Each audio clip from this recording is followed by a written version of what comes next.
Amém, queridos? Pega nossas Bíblias.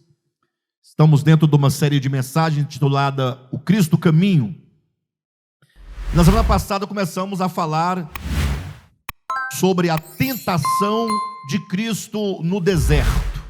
E o primeiro episódio, da tentação ali, do trecho da tentação, é não só de pão viverá o homem. Isso porque nós vamos falar em 3 momentos cada uma dessas tentações, Isso por um motivo muito simples, queridos. É porque nós estamos sendo convidados a olhar para Jesus, mas não como um jargão. Porque geralmente temos que olhar para Deus, olhar para Jesus, e nós, amém, tem que olhar para Jesus, mas é olhar mesmo, olhar no sentido de você se voltar para o Jesus histórico, para o Jesus homem, o Cristo de Deus encarnado, e na qualidade, e olhá-lo na qualidade de homem, enquanto homem, como ele viveu, o que ele sofreu, por que ele sofreu, e encontrar em Jesus, portanto, o caminho que nós devemos seguir, porque tudo é uma coisa muito prática, muito lógica. Se você olhar com atenção as palavras de Jesus, ele vai dizer assim, olha, quem quiser vir após mim, segue-me, Tome a sua cruz, negue a si mesmo e segue-me. Então ele nos convida a segui-lo. Ele próprio, na sua humanidade e no seu viver humano, ele estabelece o caminho. Ele é o caminho, ele diz, eu sou o caminho, eu sou a verdade, eu sou a vida. E caminho para onde? Porque todo caminho leva a algum lugar. Então ele vai deixar claro que eu sou o caminho e ninguém vem ao Pai a não ser por mim. Logo, esse caminho é o caminho que nos leva de volta ao Pai. O que implica necessariamente o problema do pecado da humanidade, da queda do homem que nos afastou de Deus e do modo como a humanidade vive afastada de Deus. E então Deus envia por meio de Cristo a sua salvação. Jesus se põe como a própria salvação, ele se põe a nós como o caminho. Ou seja, ele fala, segue-me, venha comigo. Seguir a Cristo é seguir a sua instrução, é seguir os seus mandamentos, é seguir o seu modelo, é recebê-lo, como o Salvador das nossas vidas. Alguém pode questionar, ora, mas como pode você afirmar que precisamos seguir a Cristo no sentido de seguir a sua instrução, os seus mandamentos, tê-lo como modelo? A salvação não é por meio da fé? Não tem esse problema? Alguém pode assim questionar? É por meio da fé ou é por meio de seguir? Eu fico pensando, essa dicotomia não existe. Na verdade, Jesus disse, vem e segue-me. Então você vai ter que seguir, pisando nas mesmas pegadas do mestre. Agora, só é possível alguém seguir a Jesus se exercer fé nele. Porque o caminho que é Cristo e o caminho que o Cristo de Deus nos propõe exige que você tenha uma fé absoluta nele. Do contrário, você não irá segui-lo. Não irá segui-lo, porque se você imaginar, se tem Cristo indo por um caminho e dizendo, olha, eu vou para Jerusalém, eu vou ser preso e eu vou ser crucificado e morto. Se alguém quiser vir após mim, segue-me. Você ouve assim, isso é atrativo? É uma coisa que fala, que maravilha, vamos seguir a Jesus pelo caminho do sofrimento, pelo caminho da abnegação, tomar a cruz e vamos morrer com ele. Todo mundo, é assim? Mas se do lado dele tiver um outro, dizendo, venha comigo, porque você vai gozar e desfrutar do melhor dessa terra. Você vai ser cabeça e não cauda. Você vai ser próspero, saudável, todo mundo vai ser seu amigo, vai querer te servir. Você vai ter domínio sobre as pessoas, vai ter poder, vai ter honra, vai ter glória.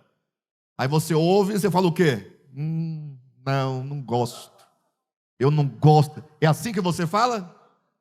Eu não gosto dessas coisas. Eu não gosto da ideia de alguém falar assim: venha comigo e eu te darei a glória dos reinos do mundo inteiro.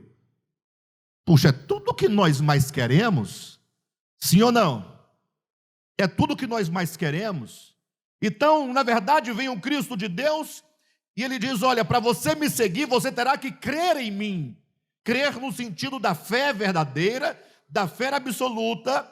E agora você, a partir do que Deus está te mostrando, você olha para Jesus e fala: olha, esse caminho não é bom. No sentido pragmático da coisa, não é um caminho bom. O próprio Jesus falou: Pai, se possível, passa de mim esse cálice. Porém ele diz: eu vou para Jerusalém, eu serei preso, serei crucificado, serei morto, e ao terceiro dia eu ressuscitarei. Ou seja, o caminho pode ser doloroso, as dificuldades são reais, é necessário abnegação, é necessário negar-se a si mesmo, porém, o final é triunfante, é glorioso. Então, para você poder seguir a Cristo, não basta você achar interessante, ou você precisa ter fé nele, olhar para Cristo e compreender: não há outro caminho que nos leve ao Pai. Não há. Agora, cuidado.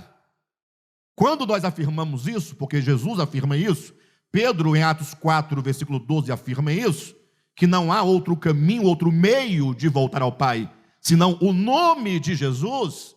Não confunda isso com o velho jargão religioso do cristianismo, que diz: olha, se você não aceitar Jesus, você não vai para o céu, porque ele é o único caminho. Ora, o que tem de gente que supostamente aceitou Jesus e que nunca viu nem o início desse caminho, porque não sabe o que é o caminho, mas está preso num jargão dizendo aceitar Jesus. Olha, quem que não aceita Jesus? Nós vamos falar de Brasil, né? Tem uns 3, 4 malucos aí, mas não leva em conta porque não entra na estatística, não entra, né? No geral, todo mundo: Jesus é coisa boa demais. Eles falam: não é uma questão, é que Jesus é o único caminho, porque ele é o modelo, ele é o Salvador. Ele veio para abrir um novo e um vivo caminho. O homem lá no Éden, preste atenção, quando nós lemos Gênesis capítulo 3, o que nós observamos? Que o homem expulso do jardim, dizem que o caminho que conduzia à árvore da vida era um caminho, o caminho foi fechado, o acesso à árvore da vida foi fechado. Vocês lembram dessa passagem? O que significa? Foi fechado por meio de 2 querubins com espadas flamejantes, espada de fogo. Tenta voltar, tenta ir, e você será golpeado pela glória, pela santidade e pela justiça, porque você não tem condições.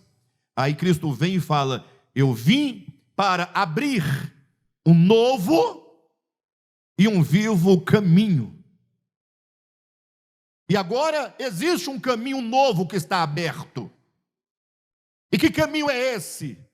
Diz o escritor aos Hebreus: ele abriu esse novo e vivo caminho por meio da sua carne. A sua humanidade foi rasgada, para que por meio da morte de Jesus, todos nós possamos agora retornar ao Pai. E essa morte de Jesus deve ser crida, você deve exercer fé nessa morte. O que Jesus está dizendo quando ele está na cruz? Ele está dizendo: não há outro meio de solucionar o problema do pecado senão morrendo.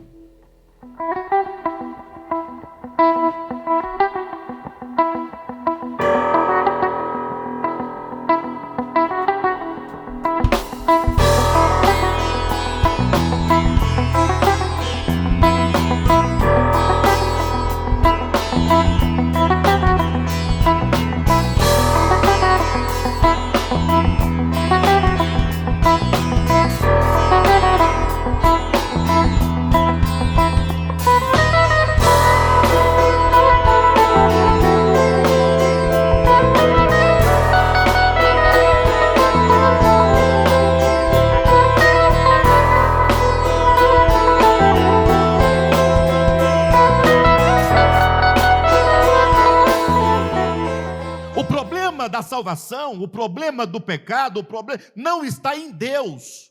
Porque os crentes e os não crentes, não importa, a discussão é: Deus pode perdoar ou não pode perdoar? Deus vai perdoar ou Deus não vai perdoar? Deus vai salvar ou não vai salvar? Ele vai salvar uns e condenar outros, sempre perguntando se Deus faz ou não faz.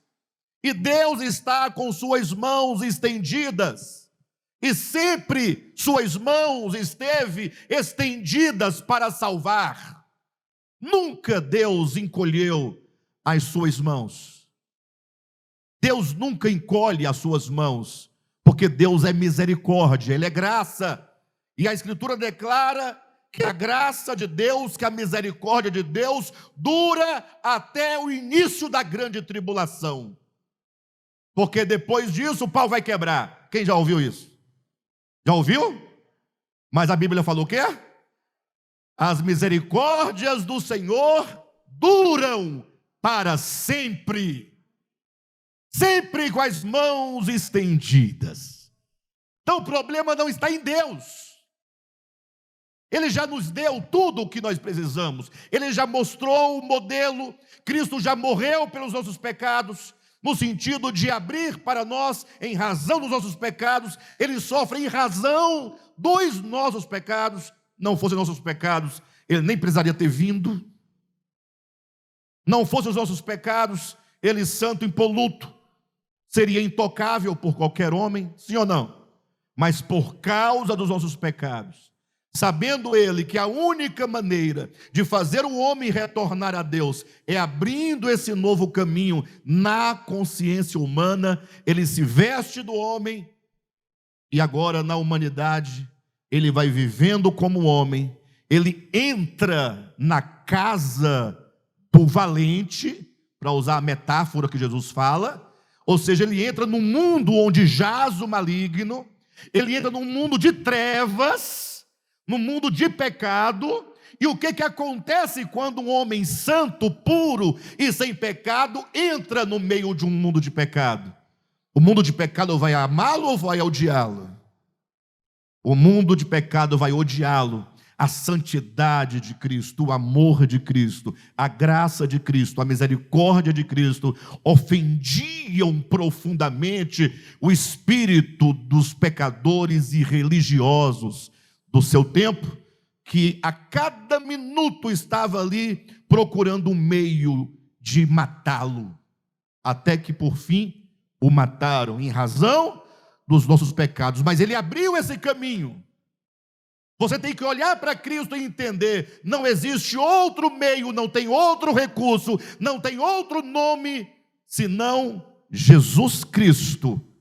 Olhar para Ele, nesse sentido, e crer nele. Crer diferente, não é crer como os crentes. Crente não crê absolutamente em nada. Mentira, calma, eles creem. Creem no demônio, creem na macumba, creem na sexta-feira 13, creem em gato preto, creem no inferno de fogo. Disso eles creem nisso, que tremem. Por isso que as igrejas estão cheias. As igrejas não estão cheias de pessoas que creem em Deus, estão cheias de pessoas que creem no demônio, porque elas estão lá só por causa do demônio. Se tirar o demônio, a pessoa nunca mais pisa o pé numa igreja. Falta amor a Deus. Não vai porque ama o Criador, porque é adorar o Criador, porque quer servir o Criador, e servir o Criador e amar o Criador é servir os homens e amar o... Não, isso é bobagem, isso é tolice. Agora, se falar que tem um toco preto na sua casa, alguém viu uma nuvem preta sobre a sua casa, uma macumba que fizeram para você, você corre para a igreja. Fala a verdade, fala a verdade. Quando vem a doença, corre para a igreja, para os irmãos orarem. E na saúde? Porque o que eu quero com a igreja, com Jesus? Que bobagem é essa? Então assim acreditam os crentes. Nós temos que crer diferente. Não é crer pelo medo, e tampouco por uma mansão celestial. A mansão você compra. Trabalha e compra a sua mansão. Estamos falando de vida eterna, de alma, de ser. Olhar para Cristo e crer que Ele é o único caminho. E o que é Cristo ser o único caminho? Todo mundo sabe que Ele é o único caminho. Não, Cristo ser o caminho significa, quando Ele disse, amai, ou melhor, vou pegar algo mais simples, o mais simples. Quando Ele diz, não pagueis o mal com o mal, mas pagueis o mal com o bem. Você fala, puxa, isso é complicado, sim ou não? Porém, é Cristo, é o caminho. Você pagando o mal com o mal, você não vai chegar ao Pai. Então tem que pagar o mal com o bem para chegar no Pai? Não, é o amor do Pai sendo trabalhado no seu coração. Na medida que você crê na verdade que é Cristo Jesus, essa verdade te fará sofrer, porque você não está habilitado para fazer o que Ele fez. E você sofre porque você sabe que o que Ele diz e fez é a verdade, mas você não alcança essa verdade, mas você deseja pela verdade, porque você sabe que precisa daquela verdade, e esse sofrimento interior vai sendo usado por Deus e pelo Espírito Santo, que vai pouco a pouco te quebrando, te quebrantando, te moldando, te mudando, até que você começa a conseguir pagar o mal com um malzinho menor, não um mal, mas um malzinho menor. Mas antes você queria matar, agora você só quer dar só uma surra. Mas já melhorou, ué. Antes você matava, agora eu só dou uma surra. Mas ainda não é Cristo ainda. Aí daqui a pouco você não dá a surra, mas você manda dar a surra. Eu não dou, mas eu mando alguém, eu pago alguém. Aí com o tempo você vai vencendo, até ao ponto de você agora começar a orar por aquele que te fez o mal. É todo um processo. Não se desespere, não desanime, não diga é inalcançável, não diga é uma utopia, diga é a verdade, é Cristo. O Cristo de Deus, Jesus de Nazaré, o Cristo Jesus, Ele se define pelo seu viver humano e não por um dogma. Esqueça Cristo enquanto dogma, porque enquanto dogma a prova está aí, não aconteceu nada, está só piorando. Agora, enquanto verdade, quantas pessoas não foram mudadas e transformadas, porque creram verdadeiramente em Cristo Jesus? Eu conversava com a Jane ontem, sobre a morte, né? Eu gosto o tema morte, para mim é o melhor tema que existe. Eu comecei perguntando por que a morte nos parece tão estranha. Não é? Aí tivemos a graça de poder conversar uma meia hora sobre o assunto. E falando então dessa situação, nós concluímos, não é, que na verdade é que nós somos muito apegados à vida. A minha conclusão foi, eu não tenho medo da morte, eu tenho medo de deixar a vida. O problema não está lá, está aqui. É daqui que eu não quero me desprender. Aqui que estão minhas raízes. E Cristo fala, mas o caminho é morrer. Não necessariamente a morte física, mas a morte do ego. Eu falava, quantas pessoas foram transformadas porque creram de fato no Evangelho? Veio o assunto da morte. Qual a razão? Quantos homens e mulheres da história da igreja não foram mártires? Pense você num homem que tinha esposa, filhos, família, negócios, tinha uma existência aqui na terra. E aí ela agora começa a anunciar o nome de Jesus Cristo. Jesus, Jesus, Jesus. Ele é o caminho, Ele é o modelo, Ele é o padrão, Ele é a salvação. Não tem outro nome além do nome de Cristo, pelo qual importa que sejamos salvos.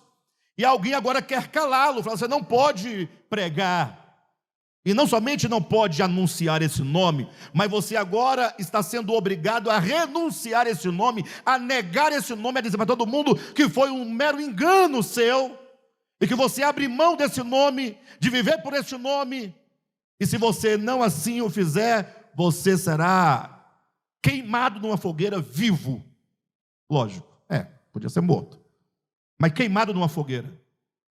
E a pessoa fala assim, olha, a minha vida não está aqui, embora haja muitas coisas aqui que nós amamos, mas a minha vida está nele. Como é que eu vou negar a minha vida, que é Cristo, que é a minha esperança? Como é que eu vou negar aquele que me criou, que me amou, que me escolheu, que me perdoou, que me salvou, que me redimiu? Então você vai ser queimado numa fogueira, prepara todo um momento, chama o pessoal para assistir, e na hora está lá o camarada, todo mundo achando, ele vai desistir, ele vai renunciar ao nome, ele não vai continuar. Só que o coração dele não está aqui.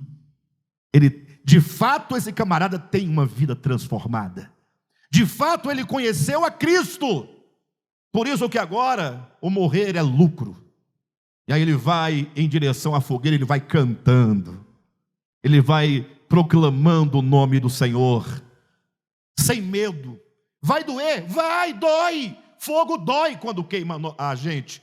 Entretanto, havia algo muito maior que o atraía em direção àquela fogueira. Eu vejo hoje em dia muitos irmãos, vamos falar de irmãos, né? Porque vamos falar da igreja, porque falar dos não crentes não tem sentido. Mas irmãos com medo de a perseguição chegar no Brasil. Eu pergunto, como assim? Não dá para entender. Não, honestamente, não dá para entender. Porque se a história da igreja toda começa com um Cristo sofredor, continua com Estevão martirizado, Tiago decapitado, Paulo degolado, e seguindo toda a história da igreja de Jesus Cristo, com homens, mulheres, crianças, velhos de todas as idades, morrendo por amor ao nome, e essa morte era em razão do ódio que o mundo tinha do evangelho, agora nós queremos fugir disso? Ou será que nós recebemos aquilo que nós não sabíamos que estávamos recebendo, e agora descobrimos que aquilo que recebemos não é o que nós queríamos receber? Não é verdade.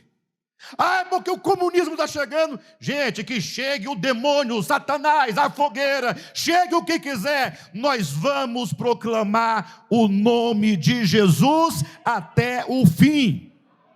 E se nos matarem, eles não são capazes de nos matar, porque só podem matar o corpo, não podem matar a nossa alma, e não podem tirar a nossa vida, porque a nossa vida é Cristo. E quando Cristo, que é a nossa vida, se manifestar, Colossenses capítulo 3, versículo 4. E quando Cristo, que é a nossa vida, quem é a sua vida? Não é Cristo. Quem é a sua vida? É uma melhorada. Mas vai melhorar. Cristo é a nossa vida. E nós temos que orar, Senhor, venha logo. E para que Ele venha logo, a coisa tem que apertar. Tem que apertar, porque é no aperto que nós descobrimos que sem Deus nada podemos fazer. Estamos muito soltos, muito dinheiro, muita alegria, muitos prazeres. Não que Deus seja contra a alegria e os prazeres, não é isso. É que a nossa vida está tão boa que Deus para nós se tornou um detalhe. Só um detalhe. Uma coisa, nós temos muitas coisas, e Deus é uma coisinha, né? É um totemzinho que nós temos no meio das nossas coisas religiosas. Uma Bíblia, um totem chamado Jesus Cristo. Uns têm uns pés de coelho, outros têm uma ferradura, outros um terço, outros uma água benta. Que mais? Coisas desse tipo, um crucifixo. No final não dá nada, só tem bugiganga. Na China, lá na Shopee, você compra tudo a preço de banana. Então, essa série é olhar para Cristo e ver nele o caminho. E, portanto, quando Cristo se põe, no início do seu ministério, ali começa a vida pública de Jesus, e é a partir da vida pública que nós vamos olhar, porque é quando o Cristo de Deus vai viver plenamente diante dos homens, pelo testemunho das Escrituras, a vida humana. Nós temos que olhar a vida humana de Jesus, para eu aprender a vida humana que eu tenho e vivo, para que eu possa viver o que ele viveu. Eu tenho que conhecer o Evangelho, Cristo é o Evangelho manifestado. Quem está entendendo? Só que antes de ele começar a sua vida pública, ele é conduzido pelo Espírito ao deserto para ser tentado pelo diabo.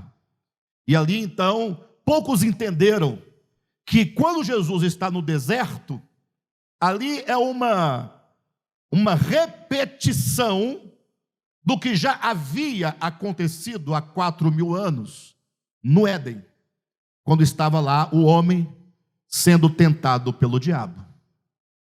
Ou seja, o primeiro homem, Adão, tentado pelo diabo, sucumbiu diante da tentação. Sim ou não? E qual foi o resultado? Vocês sabem. Agora, para resolver o problema, para redimir o homem, tem que haver um outro homem. Agora um homem superior, um homem maior. Por isso que o verbo se faz carne, se faz homem, e estar agora no deserto, à semelhança do Éden, para também ser tentado pelo diabo. Só que este homem, o segundo homem, ele vencerá plenamente o diabo. Jesus não vai sucumbir na tentação do maligno. De modo então que todos nós, diante do Evangelho, olhando para Cristo, somos reconduzidos a este mesmo deserto, a este mesmo lugar, para com Cristo vencermos com Ele. Veja que a obra de Cristo nunca é uma obra unilateral, que torne o homem prescindível. Não. É sempre assim, eu estou indo, se alguém quiser vir comigo, segue-me. Então é junto. Ele foi crucificado, devemos nós ser crucificados com Ele. Ele foi ressuscitado, devemos nós ser ressuscitados com Ele. Ele ascendeu aos céus, nós também fomos assuntos ao céu. Ele assentou-se à destra do Pai, nós estamos assentados com Ele. Ele é o cabeça, nós somos o corpo dele. Então é uma união, o Evangelho é união com Ele, em tudo que Ele viveu, em tudo que Ele é, em todas as suas bênçãos e também em todos os seus sofrimentos, assim como também em todas as suas tentações. E portanto a primeira tentação de Cristo no deserto, ela é muito singular, é muito típica, uma vez que ela toca num ponto fundamental da vida humana e da vida cristã, para que os irmãos entendam. Eu não gosto de falar vida cristã, não estou gostando mais de falar esse termo. Vocês devem ter observado, se vocês observarem bem lá para trás, eu falo, mas eu fico assim, por quê? Não é porque esteja errada a expressão, é porque esse termo foi reduzido a uma situaçãozinha de crente, de igrejinha, e exclui a humanidade inteira, e o problema nosso é um problema de humanidade. Temos que entender isso. Não somos melhores nem piores do que ninguém. Nós somos humanidade. Como humanidade, nós temos um problema geral e coletivo. Então não temos que nos excluir. Falar deles, não de nós. Não, é humanidade. Vida cristã é a vida que Deus propõe a toda a humanidade. Uma vida segundo Cristo. Então, a primeira tentação de Cristo ela é muito típica, muito singular, porque ela fala de algo com o qual nós nos deparamos a cada segundo da nossa existência. 40 dias sem comer, diz a Escritura, que disse-lhe o diabo: se tu és o Filho de Deus, manda que essas pedras se transformem em pães. Quando eu leio um texto desse, eu não sou tonto, irmãos, eu não sigo adiante. Eu fico imaginando, bem, esse texto aqui deve dizer muita coisa, porque a princípio parece não dizer nada. Então, quando um texto parece não dizer nada, olhe direitinho que ele diz muito. Quem está entendendo? Ou seja, ele parece não dizer nada, porque os meus olhos são superficiais. E eu começo então a instigar o texto. Peraí, quer dizer que vem Satanás, seja uma voz interior, seja como você quiser, se é o de menos, mas entenda que de repente a questão é, se tu és o Filho de Deus, ele não sabia quem ele era? Quantas vezes ele disse: Pai, a minha hora está chegando, ele não sabia? Se ele se dirigia ao Pai, falava da hora que haveria de chegar. Ele disse o que será de vocês se vocês virem o Filho do Homem subindo e assentando-se à destra do Pai? Ele não sabia? Ele falava da sua morte, falava da sua ressurreição, falava da segunda vinda, falava de tudo e não sabia quem era. Isso é uma bobagem. Isso é uma bobagem. Logo eu parto do pressuposto de que o Filho de Deus sabia que era Filho de Deus. E nisso está o problema. E nisso está o problema. Porque se eu sou o Filho de Deus, se eu sou, ó, o verbo ser, por que me sujeitar? Por que depender? Eu sou. Quando alguém chega à sua casa pedindo-lhe um favor, um abrigo, uma comida, uma roupa, um conselho, um abraço, é quando a pessoa está tão fragilizada que ela diz: eu estou precisando de você. Logo eu não sou, eu preciso de algo que eu não tenho. Sim ou não? Agora, se tu és o Filho de Deus, ele sabia quem ele era. Ele se conhecia o Pai.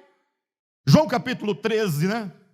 Começa dizendo: sabendo Jesus que era chegada a sua hora de voltar para o Pai, sabendo Jesus, ele sabia quem ele era. E quando você sabe que você é, nisto consiste o problema. Ou melhor, o nosso problema consiste exatamente no contrário. O caso de Cristo mais grave que o nosso mais fácil do que o de Cristo.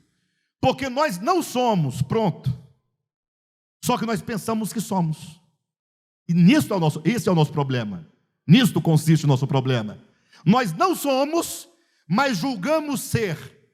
A raiz desse problema está lá no início, quando alguém disse: eu subirei acima das mais altas estrelas e estabelecerei o meu trono na região norte e serei semelhante ao Altíssimo. Então, o tal do Lúcifer lá, ele desejava ser, ele não era. E para ele ser, ele precisou construir uma torre, uma escada, um caminho de rebelião, de exaltação, de ego. Vocês estão entendendo? Então nós não somos, e pensamos que somos e pretendemos ser. Esse é o problema. Então, para resolver o problema seria muito simples, é reconhecer que não somos. Agora, se nós não somos, pensamos que somos e pretendemos ser, imagina se nós fôssemos. Você não é nada e está desse jeito? E se você fosse? Então agora volta para Jesus. Ele é. Ele é. E como ele é, ele podia dizer: eu sou o Filho de Deus, e apertar lá o dane-se. É dane-se. O botãozinho, dane-se. Não poderia, não? Ah, agora eu vi mesmo. Agora eu vi. O que o Pai pensa? Que eu sou quem?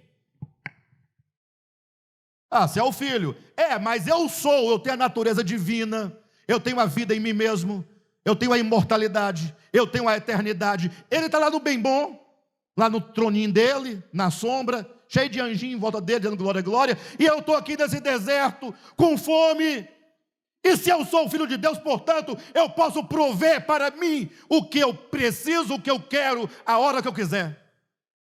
Isso é a voz da serpente dizendo: se tu és, é tipo assim, você é o Filho de Deus? Não parece, porque se você fosse, você não agiria assim. Você logo diria para o Pai se danar, e você próprio assumiria a tua própria vida, a tua existência, o teu ser, porque tu és. Bora, faz logo, procede. Ignora o Pai, rejeita o Pai. Diga para o Pai que você não precisa dele para nada, você não depende dele. Essa voz não para de falar, de soar na consciência de Jesus, homem. Tentação é isso. Tentação é prova. Tentação é olhar para um lado e para o outro. Eu falo: eu posso agir assim ou dessa maneira. Assim é legal. Eu me vingo. Eu me justifico. eu me imponho, eu provo quem eu sou. Essa ideia. Ali o segundo homem está sendo tentado. Se ele cai, você trabalha na hipótese, se ele cai, a miséria continuaria até hoje em todo o mundo. Mas então, naquele momento, a consciência expandida de Cristo, que sabe quem é o Pai, sabe quem Ele é, sabe o que veio fazer, apenas exclama alto e bom som: não só de pão vive o homem. Ou seja, ele se coloca na condição de quê? De homem. Mas o que foi colocado no ouvido dele? Se tu és o homem ou se tu és o filho de Deus? Aí ele diz: sou filho de Deus, sou Deus, mas estou como homem, e como homem, e na qualidade de homem, como criatura, eu vivo na dependência de Deus. Deus é o meu alimento, Deus é o meu sustento. Isso se traduz numa simples frase, muito profunda, embora simples, quando Jesus disse: eu e o Pai somos um. Ou seja, ele está dizendo que ele está junto com o Pai, unido com o Pai, no mesmo propósito, no mesmo sentimento, no mesmo coração, no mesmo espírito, na mesma visão com o Pai. E lá em João capítulo 6, versículo alguma coisa, eu não estou enxergando mais, mas é versículo 57. Tem uma palavra muito linda que eu preciso trazer para vocês. Abra sua Bíblia, João capítulo 6, versículo 57. Está dito, palavras de Jesus, tá? Assim como o Pai que vive, o Pai vive, ou seja, ele existe por si mesmo, ele é por si mesmo. Assim como o Pai que vive me enviou, e igualmente eu vivo pelo Pai. Por quem o Pai vive? Por quem o Pai vive? Assim como o Pai que vive me enviou, o Pai vive. Ele não vive por alguém, ele é. Só que o Pai envia o Cristo, e na condição e na qualidade de enviado, ele agora se faz homem. E portanto ele diz: e eu igualmente vivo pelo Pai. Então o homem Jesus tinha plena consciência de que ele vivia, de que ele existia, de que ele andava, de que ele acordava, de que ele dormia, que ele se alimentava, tudo como homem era pelo Pai. Jesus colocou isso numa metáfora muito interessante, quando ele disse: olha, eu sou a videira verdadeira, e vós sois os ramos. Então, se você pegar essa metáfora, essa parábola, e você começar a compreendê-la no sentido orgânico da coisa, você acredita, em primeiro lugar, assim, que Cristo é a videira, ele é a fonte de alimento, de vida. A videira é o sangue, é a vida. E vocês são os ramos, ou seja, o ramo é aquilo que procede da videira. Então, em primeiro lugar, você tem essa consciência de que você tem uma procedência. Não é a videira, você não é nada absolutamente, você não existiria. Então, comece nesse ponto, para você poder chegar até o momento de falar: eu vivo por Cristo, eu vivo por Deus, eu vivo pelo Pai. Você tem que começar a corrigir a sua origem. A ninguém chameis de pai. Mas tem um dia dos pais, não tem? Você não chama o seu pai de pai? é pecado? Jesus disse: a ninguém chameis de pai. Aí ele disse: honra teu pai e tua mãe. Ué, ele entrou em contradição? Não, não é isso, são duas coisas diferentes. Você tem um pai terreno. Quem te deu esse pai terreno foi o pai celestial, o pai eterno. Então o pai terreno é um instrumento por meio do qual você vem ao mundo físico. Mas toda a potência e capacidade orgânica, biológica de você vir ao mundo é divina. Quando diz a ninguém chameis de pai, ele quer dizer, você tem que compreender que você tem uma origem original, uma procedência primária em Deus. Se eu tenho que honrar aos meus pais terrenos, que foi um mero meio humano e terreno de ouvir ao mundo, o que não deveria eu fazer com o Pai Celestial, que é o Pai eterno por excelência, o único Pai verdadeiramente Pai. Honrá-lo. Comecemos, portanto, da nossa origem. Vós sois os ramos, então eu procedo de Deus. Você vai sair daqui hoje dizendo: eu procedo de Deus. Eu venho de Deus. Aquela ideia que te falaram que Deus criou tudo do nada é mentira. Do nada não vem nada. E Deus não fez aparecer com uma varinha de condão que não havia. Não.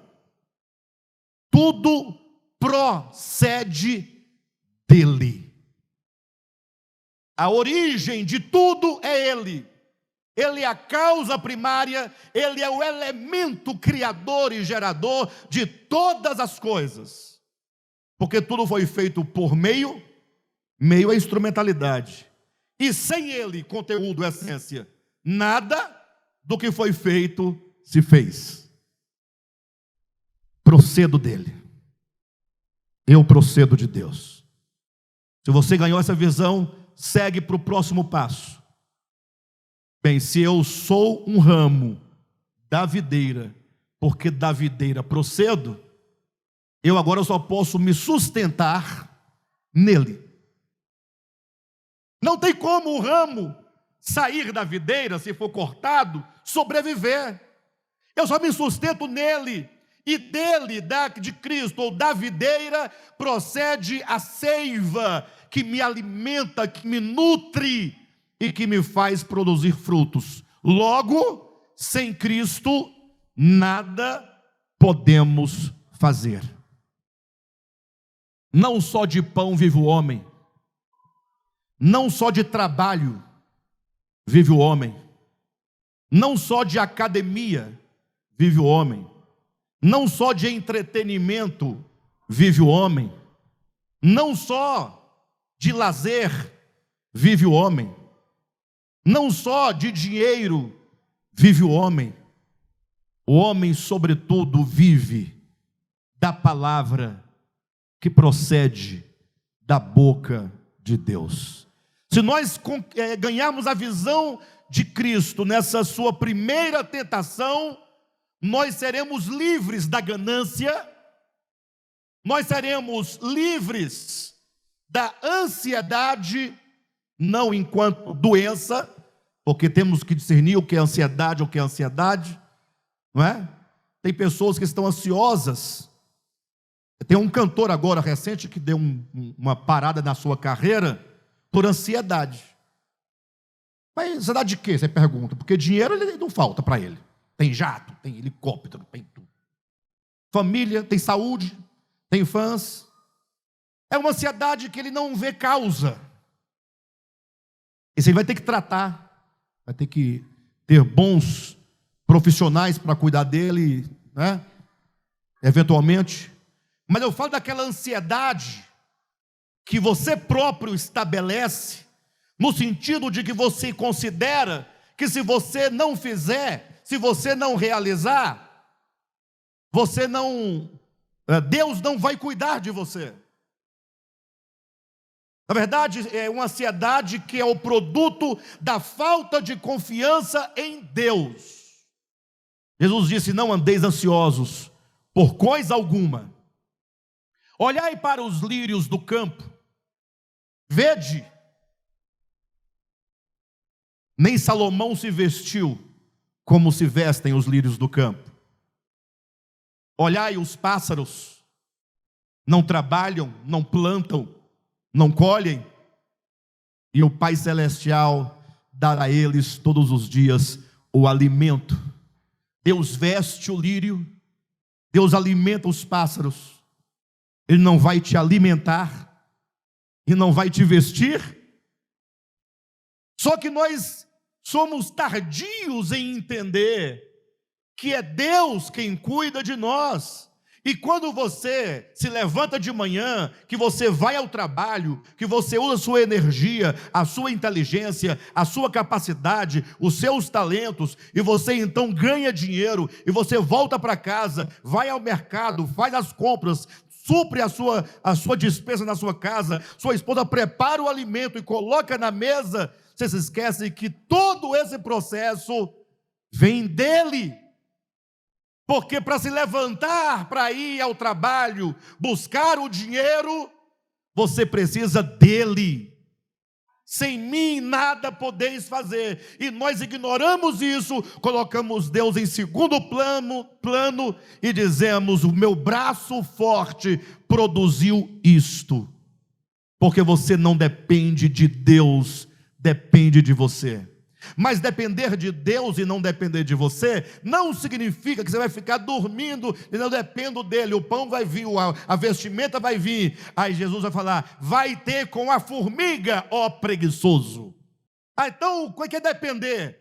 A dependência é um reconhecimento. Ou melhor, a dependência é um conhecimento e um reconhecimento. Porque o conhecimento é quando você passa a saber. O reconhecimento é quando você admite aquilo que você agora sabe. É um conhecimento e um reconhecimento que as suas pestanas só piscam por causa dele. Quando você bebe água fresca, por causa dele. Tem esôfago, está descendo, tá? Gente, aí você bebe água, bebe suco, danoninho, qualquer coisa que você quiser beber. Aí dá vontade de você fazer xixi. Que maravilha! Ah, Jesus é muito bom. Fazer xixi é o momento de glorificar a Deus. Seus rins estão funcionando, as vias urinárias estão funcionando, está tudo certo. A vida cuida de você. Quando você respira, quando você se alimenta, quando você dorme e vem o sono, você descansa. Quando você acorda, o sol que brilha, a chuva que cai, o vento que sopra, você sabe, tudo é de Deus, tudo procede dele, e por isso nós nada podemos sem ele. Logo, não só do meu trabalho eu vivo, não só daquilo que eu realizo eu vivo. Não vou transformar pedras em pães, no sentido de que vou manter a minha confiança naquele que é. Eu vivo por meio do Pai e dele eu dependo. Vamos vencer com Jesus? Essa primeira tentação ele venceu e nós precisamos vencer. Ele é o Cristo caminho. Amém, queridos?